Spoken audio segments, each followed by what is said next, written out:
हम्म. काय मग खरे आज काय स्पेशल काय घेऊन काय आलायसा? मटण आणलंय. आज होऊन जाऊ दे कोल्हापुरी पद्धतीचं झणझणीत एकदम मस्त ओके, special. चला बनवूया. पूर्ण रेसिपी पाहण्यासाठी व्हिडिओ नक्की बघा. आवडला तर लाईक करा, तुमचा अनुभव कमेंटमध्ये सांगा आणि अशाच पारंपरिक आणि स्वादिष्ट रेसिपींसाठी सरूज किचनला सबस्क्राईब करायला विसरू नका.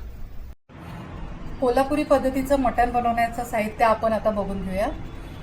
1 चमचा आपण तीळ घेतल्यात, ते आपल्याला भाजून घ्यायचे आहेत. गरम मसाल्यामध्ये आपल्याला लागणार 1 ते 1.5 चमचा धने, 1 मोठा चमचा जिरे, 5 इलायची, 5-6 लवंगा, दालचिनी आणि 1 टीस्पून मिरे.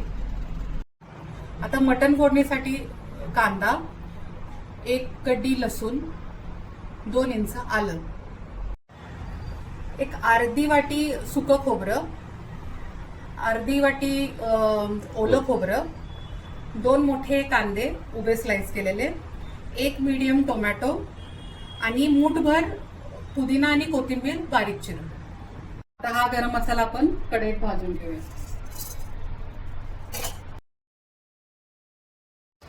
आता हे जरा खमंगाचा वास थोडा येईपर्यंत मंद आचेवर आपण गरम मसाले भाजून घ्यायचे.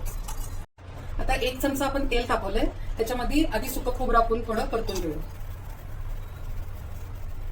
आता असं गोल्डन ब्राऊन थोडासा कलर आल्यावर आपण काढून घेऊया. हे सुकं खोबरं मी आधी गॅसवर थोडं हलकं भाजून घेतलं. आता त्याच तेलात आपण हा कांदा भाजून घेऊया आणि त्यासोबतच आपण तीळ पण टाकून घेऊया. बघा, आता लाईट ब्राऊन होईपर्यंत कांदा भाजून घ्यायचा. मसाला रेडी आहे, मिक्सरमध्ये आपण बारीक वाटून घेऊया. तेल आपलं आता चांगलं तापलेलं आहे. आता आपण हा बारीक चिरलेला कांदा परतून घेऊया.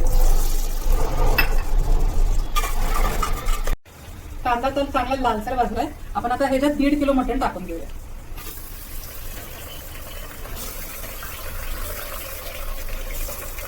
आता मीठ टाकून घेऊया.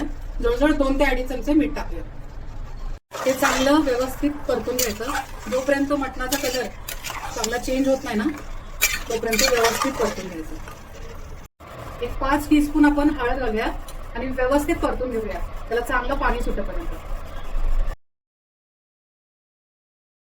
पाणी तोपर्यंत नाही टाकायचं त्याच्यात जोपर्यंत जरा आपल्या मटणाचा कलर चेंज होत नाही आणि थोडं हळद मिठाचा फ्लेवर त्याच्यात मुरेल.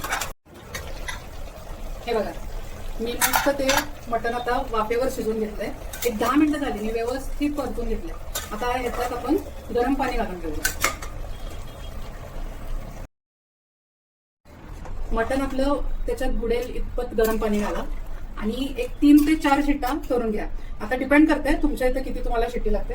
मटण व्यवस्थित शिजेपर्यंत त्याला शिट्ट्या करून घ्या.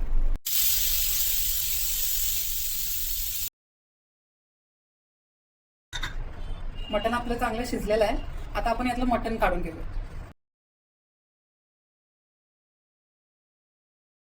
याचं आपण सुक्कं बनवूया, म्हणून आपण मटण काढून घ्यायचं. आता बघा, मसाला बारीक वाटून घेतलाय. आता आपण सुक्का आणि रश्यामध्ये मसाला घालून घेऊया.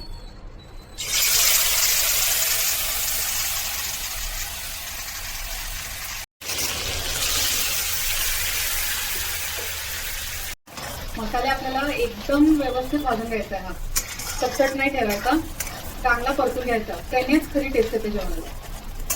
हा आपला घरगुती कोल्हापुरी मसाला आहे, आम्ही याला चटणी बोलतो. आता आपण हे 7 ते 8 टीस्पून घातलं. ओके, आता रश्याच्या मसाल्यात आपण हे घालून घेऊया आणि चटणी चांगली मिक्स करून घेऊया.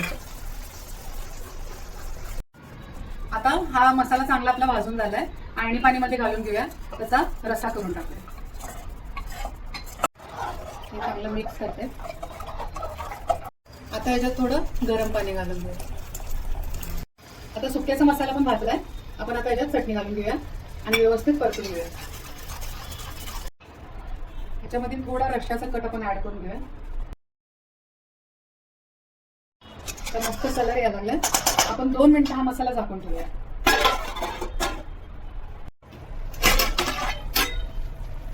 आता आपला मसाला चांगला भाजलाय, बघू शकता तेल छान सुटलंय. आता आपण ह्याच्यात हे वाफवलेलं मटण टाकून देऊया. हे व्यवस्थित अलगद मिक्स करा. एकीकडे आपला रस्सा मस्त रेडी आहे. तो फक्त अजून एक 5 मिनिटं आपण मंद आचेवर ठेवूया आणि मग रेडी. अगं जबरदस्त, काय छान झालंय. अतिशय मस्त कलर उतरलाय, मग काय छान एकदम. अरे वा, रस्सा एकदम नाद खुळा वाटतोय.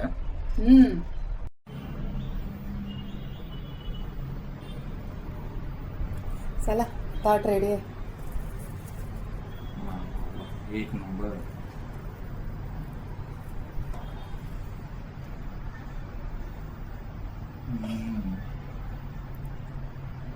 जगातलं अप्रतिम मटण. Okay thank you.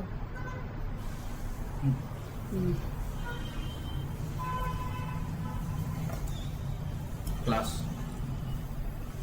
Thank you. Welcome. Enjoy.